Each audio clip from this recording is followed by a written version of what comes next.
Bonsoir à toutes et à tous. Dans l'actualité ce soir, le ministre des Télécommunications face à la presse, Moustapha Mami Diaby, est revenu sur les progrès réalisés dans le secteur des télécommunications ces 8 dernières années. Et puis nous irons à Barrow avec le centenaire de l'église protestante de Guinée. Les fidèles se sont massivement mobilisés pour commémorer l'événement.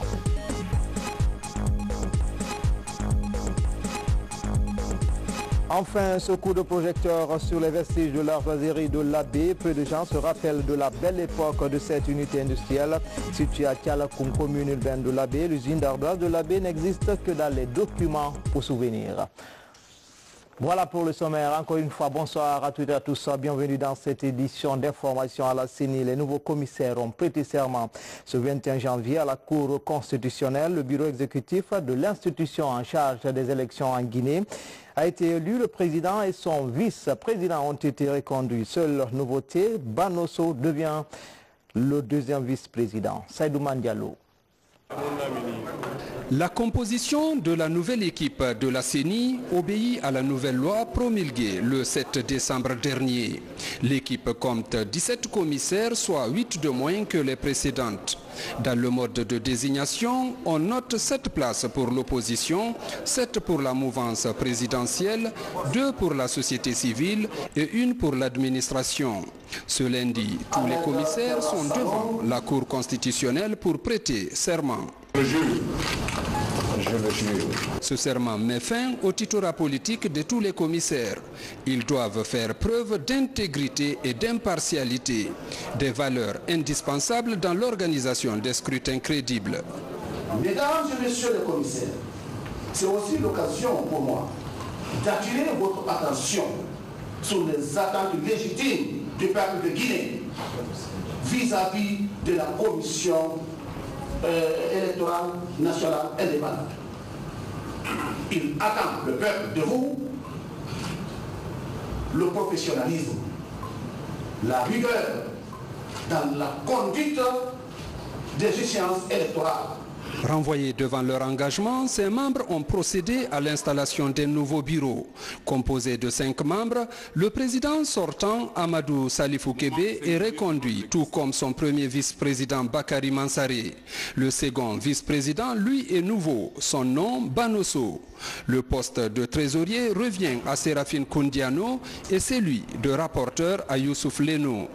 Au nom de M. le Président de la République, permettez-moi d'adresser toutes mes félicitations aux heureux élus, n'est-ce pas, à ces postes de responsabilité très sensibles, très difficiles de la CENI.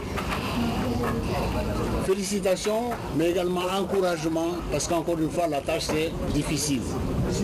Cette responsabilité est la nôtre. Nous l'assurerons en toute collégialité et pour ma part, j'assumerai entièrement toutes mes obligations. Sachez, chers collègues, qu'une CENI, pour mener à bien sa mission, a besoin de commissaires et non de militants. Elle a besoin d'une équipe et non d'un groupe de représentants. Elle a besoin de femmes et d'hommes qui savent mettre leur expérience et leur savoir-faire ensemble pour atteindre un objectif. C'est cet esprit d'équipe que le peuple de Guinée attend de nous. Ces nouveaux commissaires ont plusieurs défis à relever. Parmi eux, s'approprier le contenu du code électoral, maîtriser au plus vite les mécanismes d'organisation d'une élection avant de procéder à l'audit du fichier et aboutir à la proposition d'un chronogramme des élections. Comme annoncé dans les titres, comment se porte le secteur des télécommunications en Guinée? Le ministre était ce matin face à la presse. Moustapha Mami Diaby est surtout revenu sur les progrès enregistrés dans le secteur pendant ces 8 dernières années. Mamadou Saliouba. Face aux hommes des médias, le ministre des Postes, Télécommunications et de l'économie numérique est revenu sur les grandes réalisations dans le secteur ces 8 dernières années. Des réalisations marquées par le développement de la téléphonie mobile et la modernisation des infrastructures. Le taux de pénétration de la téléphonie s'est considérablement accru. Les investissements publics se chiffrent à plus plus de 3 000 milliards de francs guinéens, alors que les investissements du secteur privé sont à près de 7 000 milliards. Cet investissement a produit quoi? Cet investissement nous a permis de quitter d'un taux de pénétration de moins de 40%, c'est-à-dire moins de 3 millions à 12 millions d'abonnés aujourd'hui dans le secteur de la téléphonie mobile. Cela veut dire qu'il y a beaucoup plus de cartes SIM que de population en Guinée. En 2011, nous étions à 0,4% comme taux de pénétration de l'Internet. Aujourd'hui, nous sommes à plus de 33%. Aujourd'hui, non seulement nous sommes au-dessus de la moyenne africaine, mais nous sommes dans le top 3. Les investissements de l'État durant les 8 dernières années dans le secteur des télécommunications ont permis l'atterrissage et le déploiement de la fibre optique sur une distance de 3000 km sur les 4000 prévus. Pour introduire les technologies de l'information et de la communication dans les programmes de formation, 100 cybercentres sont construits et équipés dans les établissements d'enseignement secondaire, supérieur et professionnel. Le président de la République nous a instruits de faire en sorte d'équiper les écoles, les universités, les institutions d'enseignement professionnel d'infrastructures leur permettant d'avoir accès à l'Internet, de pouvoir se former sur les métiers de l'informatique.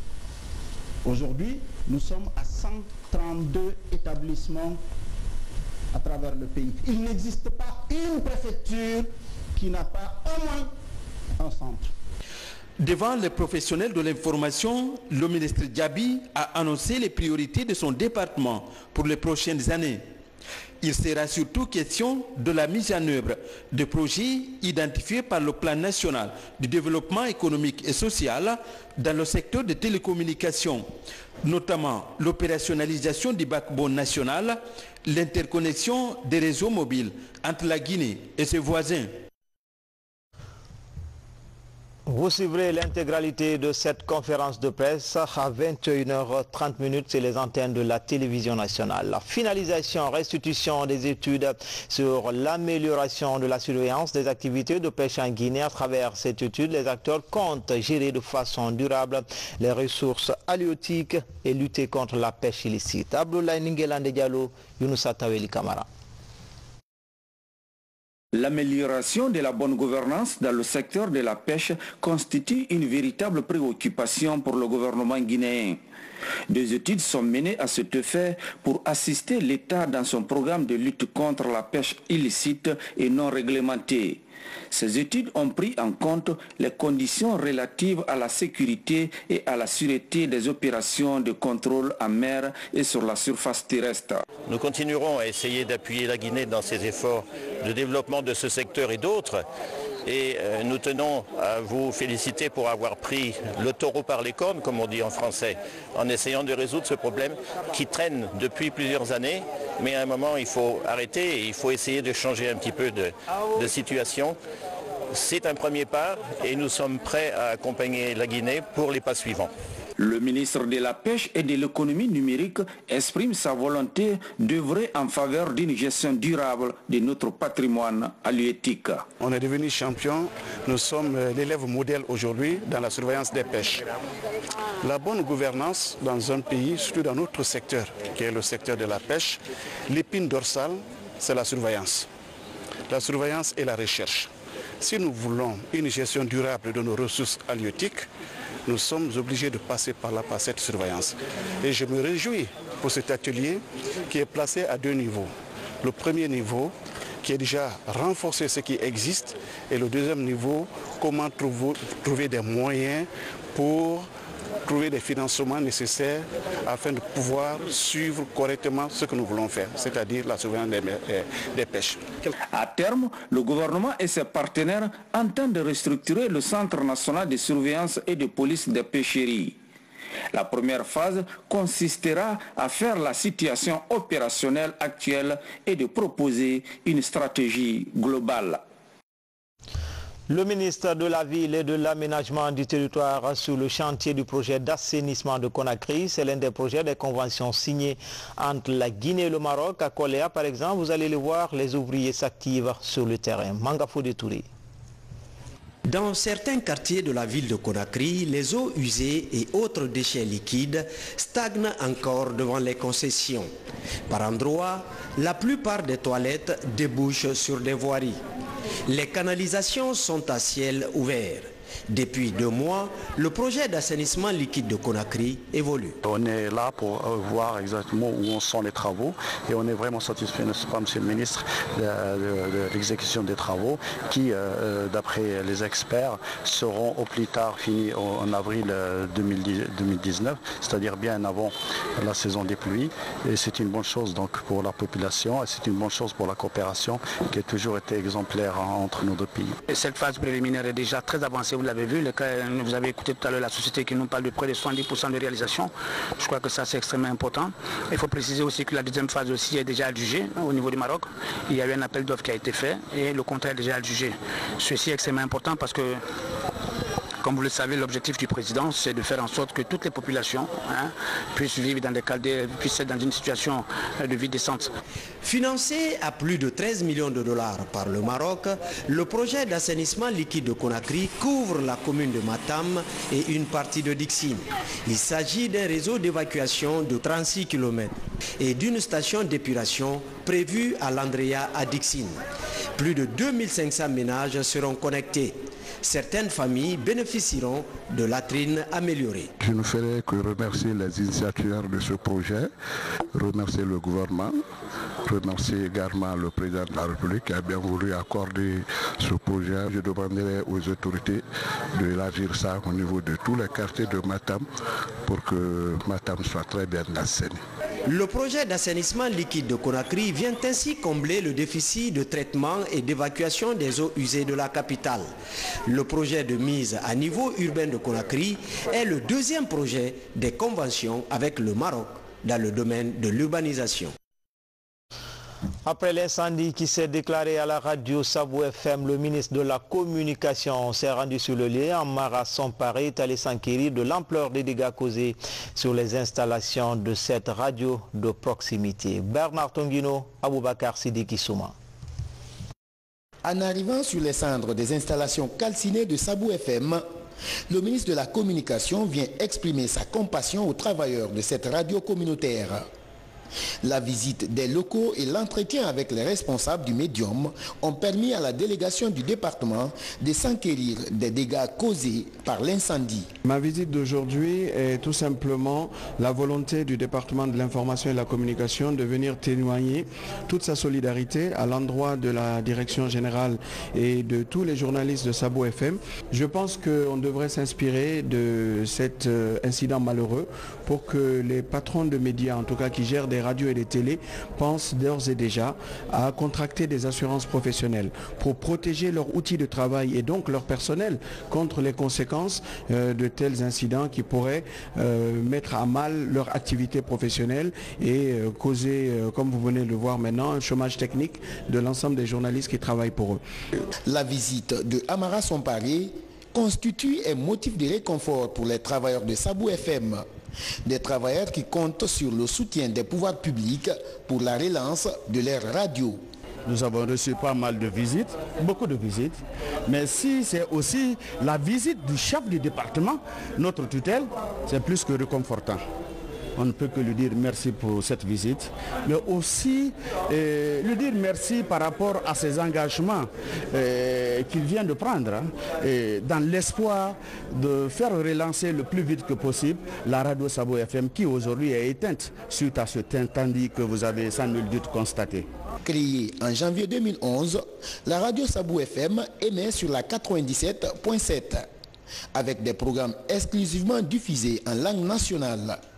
21 travailleurs aujourd'hui au chômage technique attendent impatiemment la relance de leur radio éteinte par les flammes le 16 janvier 2019. La Guinée dispose d'énormes potentialités minières et pour leur exploitation, l'Institut supérieur des mines forme des spécialistes à la matière. Ce centre qui vise l'excellence est en pleine mutation. Explication Francis Collier. Ces dernières années, des études sont menées pour la transformation de l'Institut géomine de Bokeh. Une nouvelle direction est en place depuis une année. La mission de cette équipe est d'assurer le sauver l'excellence de cette institution d'enseignement spécialisé. Quelques mutations sont en cours. L'Institut aujourd'hui, nous avons 56 enseignants, dont 10 femmes et 3 expatriés. Nous avons 4 départements spécialisés. Le département de mines, le département de géologie, le département d'environnement et sécurité industrielle et le département de traitement. Les questions d'infrastructure et d'équipement de laboratoire sont des préoccupations que l'Institut est en train de résoudre avec les moyens de bord. 2 groupes électrogènes de près de 500 kVA couplés à un système solaire alimentent le campus. Nous avons engagé plusieurs réformes, parmi lesquelles nous avons installé un système de panneaux solaires qui a permis l'alimentation en électricité 24 heures sur 24. À notre arrivée, le courant ne venait que 4 heures par jour. Sur le plan académique, l'Institut a lancé un programme de master.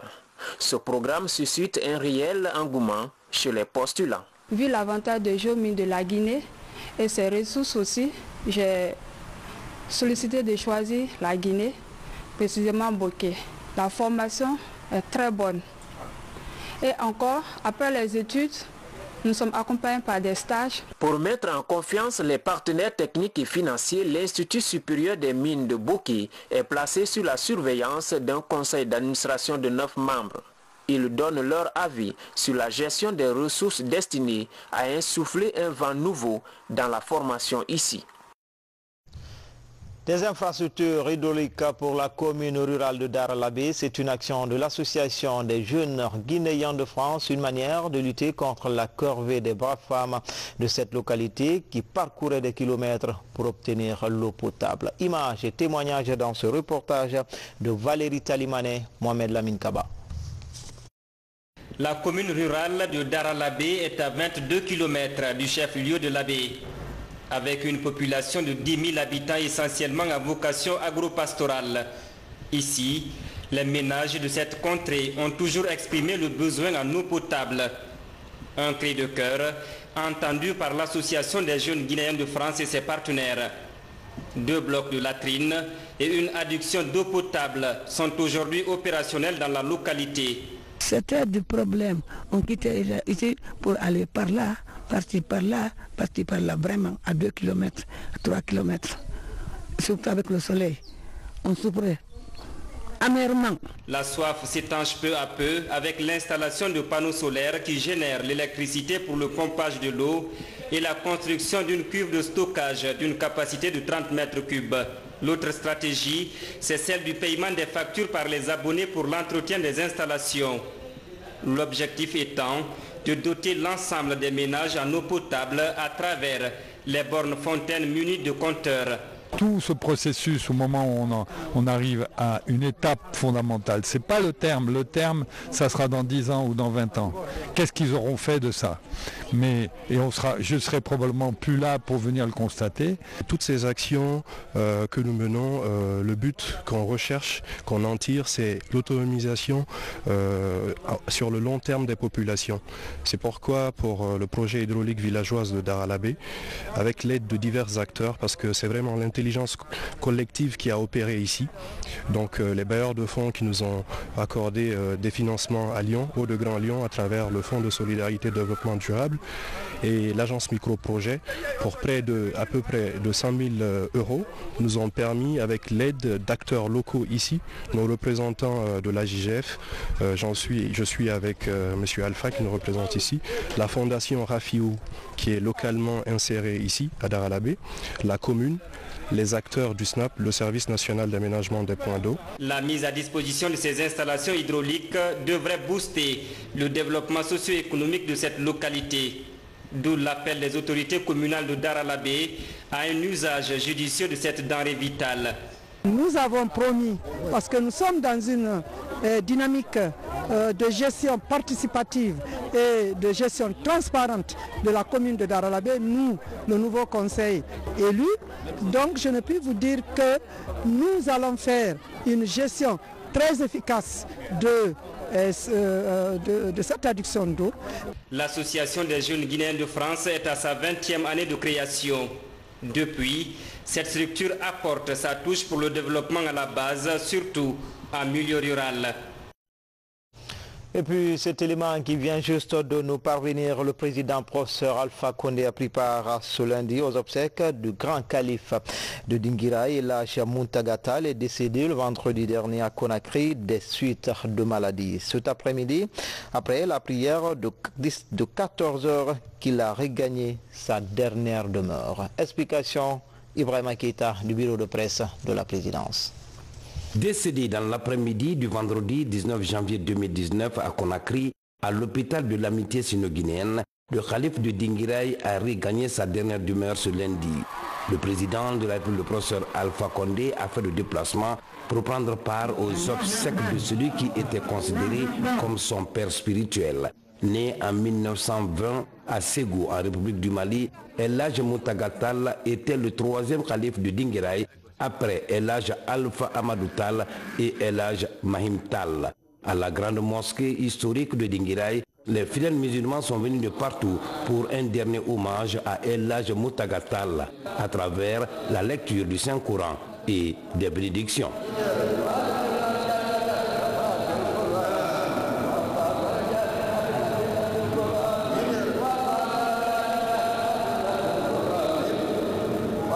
Au nom de l'islam, j'ai présenté les condoléances de tous les musulmans au père de la nation, le professeur Alpha Condé, parce que c'est lui qui est en deuil aujourd'hui, et c'est l'islam aussi qui est en deuil, parce que nous perdons comme ça un chef religieux digne de son nom, qui a contribué au développement de la religion. C'est pour cela qu'on avait lancé un appel aussi aux fidèles musulmans ici, aux chefs religieux aussi, de ne pas oublier le dernier conseil de ce grand homme de Dieu. On avait insisté sur l'unité nationale et sur la stabilité et la quiétude sociale pour le développement de notre pays et notre religion. Calife de Dinguiraye depuis plus de 10 ans, Elhadji Mountaga Tall s'en est allé en laissant derrière lui 2 veuves, 19 enfants, dont 14 filles. Avant de quitter la ville sainte de Dinguiraye, le président de la République, le professeur Alpha Condé, a rendu visite aux sages de la préfecture. Les entretiens ont porté sur la consolidation de la paix et de l'unité nationale. Des sages qui ont tenu à remercier le chef de l'État pour l'attention qu'il porte à la ville de Dinguiraye. De chez les sages, la délégation présidentielle s'est rendue au domicile de l'imam Ratib de Dinguiraye. Professeur Alpha Condé est venu présenter ses condoléances à la famille suite au décès de l'un de ses fils. Nous vous remercions pour tout ce que vous avez fait pour notre grand calife. Aujourd'hui, je suis son adjoint et en même temps Soti Thiemo, membre et secrétaire général adjoint de la Ligue islamique préfectorale. Nom de Dieu, ceux qui vous appellent bâtisseurs de la nation n'ont pas lancé un mot vide. Ce que vous avez fait en 10 ans, les autres n'ont pas pu le faire en 60 ans. Merci. C'est vrai. Le reste, tout le reste, je ne rentre pas dans le détail. Tout le reste se trouve dans les mains du bon Dieu. Inch'Allah, ça ira. Les élections de Sylvie de Cancane, le 4 en 93, c'est moi qui ai cassé. Qui l'a fait? Il l'a fait.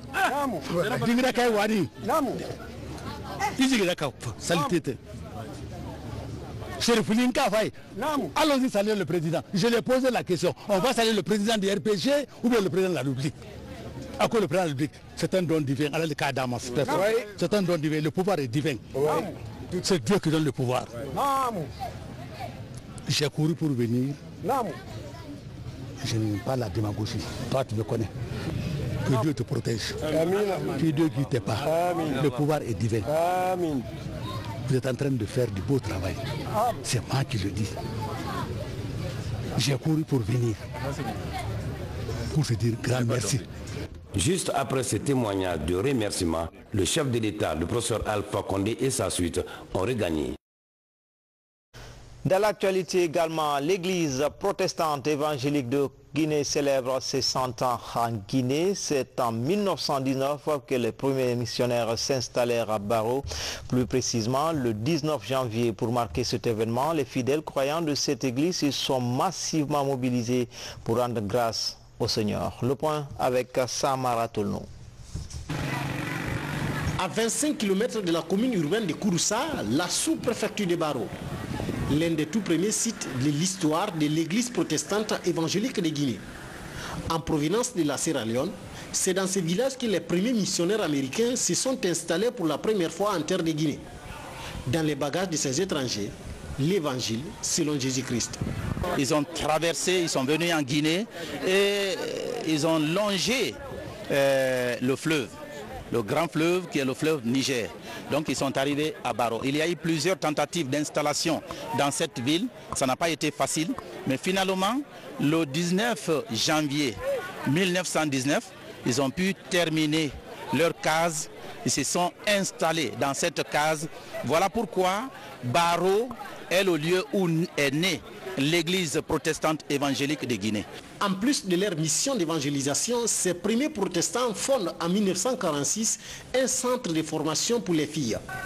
Appelé l'école des jeunes filles de Baro, l'établissement avait pour vocation de former l'élite féminine, non seulement sur la connaissance de la Bible, mais aussi sur le rôle social de la femme.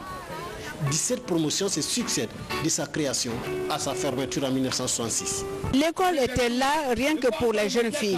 Il n'y avait pas de garçons du tout. On nous apprenait à vivre sainement, à vivre dans la sanctification. C'est-à-dire que tu ne sois pas connecté au monde, mais plutôt que tu sois connecté à ton Dieu. On préparait la jeune fille à être demain mère de famille et femme de foyer.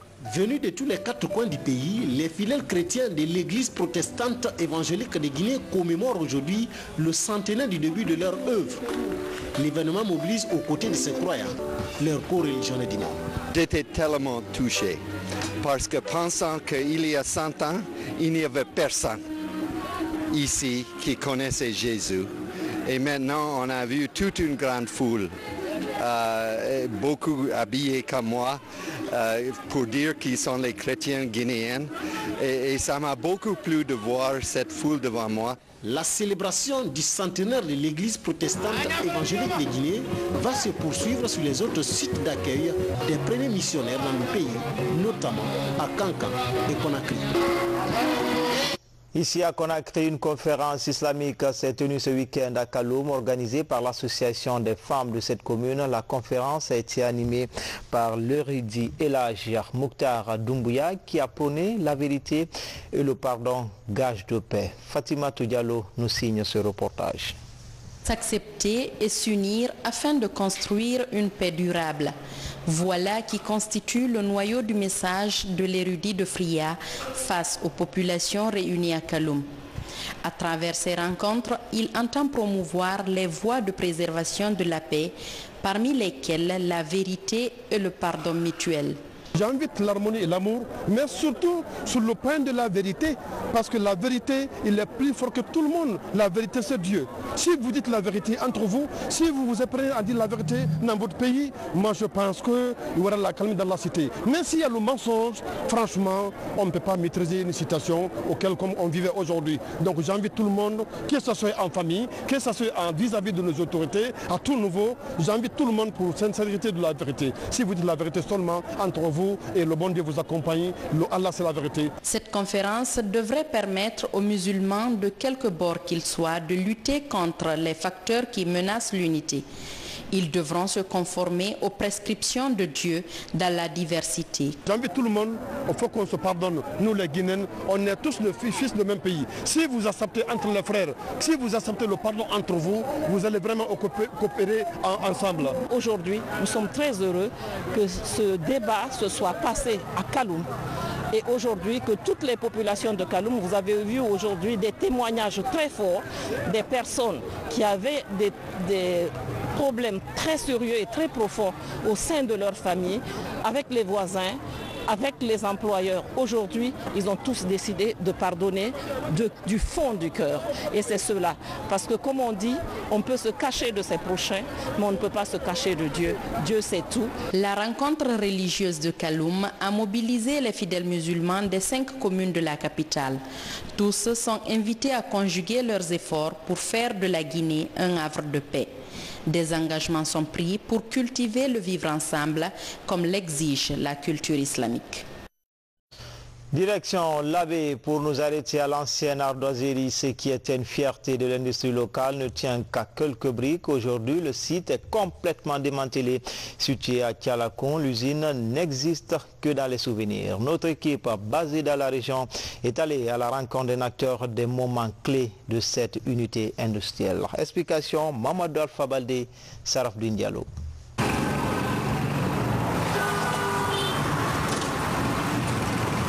À 2 km du centre urbain de l'Abbé, sur la route de Dougué, les vestiges de ce qui a fait l'une des fiertés industrielles de la ville. Tout a commencé pendant la colonisation. Dans le quartier Tialakoum, des colons découvrent un important gisement d'ardoise qui s'étend sur près de 20 km. Ainsi, ils décident d'y installer une petite unité de production. Les colons, eux, ils ont fait des exploitations ici, mais qui n'étaient pas de grande envergure, de petite envergure seulement pour avoir des ardoises pour couvrir les maisons en ville. Après 58, les nouvelles autorités reprennent les choses en main. Elles décident de procéder à une extension de l'usine. Ses capacités de production se renforcent. Les ardoises en provenance de l'Abbé sont désormais connues dans tout le pays. Utilisées pour les toitures à l'image de la préfecture de l'Abbé qui tient encore, ou pour des aménagements de sol, l'ardoiserie de l'Abbé séduit et prospère. Des dizaines d'emplois sont créés. Plus maintenant, c'était Sékou Touré qui est venu et qui a commencé à faire des grandes industries en Guinée. Pas seulement l'Abbé ici, mais un peu partout en Guinée. Ici, il a fait commander des grosses machines qui étaient là et qui taillaient ces ardoises en carreaux. Les carreaux servaient à couvrir les maisons. Et puis, au lieu de faire maintenant des toitures en ardoise, seulement en ardoise, on faisait aussi des carreaux carrés qu'on mettait dans les maisons pour les dallages des routes et des maisons et pour mettre sur le toiture. Et un peu en bas, les PTT de l'Abbé ici, si vous rentrez là-dedans, c'est très moderne, c'est fait par ces ardoises-là. Après 84, la direction du vent change à Tialakoum. L'heure est à la privatisation à outrance. L'unité de production est désormais sous le contrôle d'un opérateur privé. C'est le début d'une fatale descente aux enfers. Il y a Ousmane Sanlois qui est venu prendre le contrat pour 2 ans. Mais après, il n'a pas pu saisir les travailleurs qui étaient là. Les travailleurs n'ont pas été payés pendant des années et c'est ainsi que ceux-ci se sont révoltés. Ils ont cassé l'usine et ils ont enlevé les pièces des machines qui étaient là, amenées, je ne sais pas où ils ont amené. Et finalement, l'usine est tombée en faillite. Aujourd'hui, le site est envahi par des occupants illégaux. Les seuls murs qui rappellent encore l'existence de l'usine pourraient tomber à tout moment. Ils construisent directement sur l'usine même. Les maisons que je trouve ici derrière nous ou bien à côté se trouvent sur le gisement même. Et le gisement se trouve en profondeur. Donc si on reprend l'usine là et que ça fonctionne très bien, on sera obligé un jour de leur dire de quitter et de détruire leur maison. À l'Abbé, beaucoup sont nostalgiques du passé industriel de la capitale du Fouta qui comptait aussi d'autres unités comme l'usine de Matela. Les plus optimistes rêvent d'une prochaine relance de ces unités pour le bien de l'économie locale. Enfin, ce communiqué, Monsieur le ministre de l'Information et de la Communication remercie tous ceux qui, de près ou de loin, ont compati à sa douleur suite au décès de Elhadj Alpha Fodé Dambélé, chef de station de la radio rurale locale de Sigiri, rappelé à Dieu le mardi 15 janvier 2019 à 8 h à Tunis. Il informe par la même occasion de l'arrivée du corps le lundi 21 janvier 2019 à 23h35 à l'aéroport de Conakry. La levée du corps est prévue le mardi 22 janvier à 10 h à l'hôpital chino-guinéen. L'enterrement aura lieu le mercredi 23 janvier à Sigiri. Qu'en soit informé, Son Excellence, Son Excellence, professeur Alpha Condé, président de la République, chef de l'État. Son Excellence, Dr Ibrahima Kassory Fofana, Premier ministre, chef de gouvernement. Madame Martine Condé, la présidente de la Haute Autorité de la Communication. Mesdames et Messieurs les membres du gouvernement, les institutions du système des Nations Unies, ONG nationales et internationales, Monsieur le gouverneur de Kankan, Monsieur le préfet de Sigiri, toute la famille de la presse publique et privée, les ressortissants de Sigiri, les amis, connaissances et sympathisants. Paix à l'âme de Elhadj Alpha Fodé Dambélé. Amen. C'était tout pour cette édition d'information. Grand était le plaisir pour moi de vous servir. À demain, même heure, même chaîne, avec toujours le même plaisir.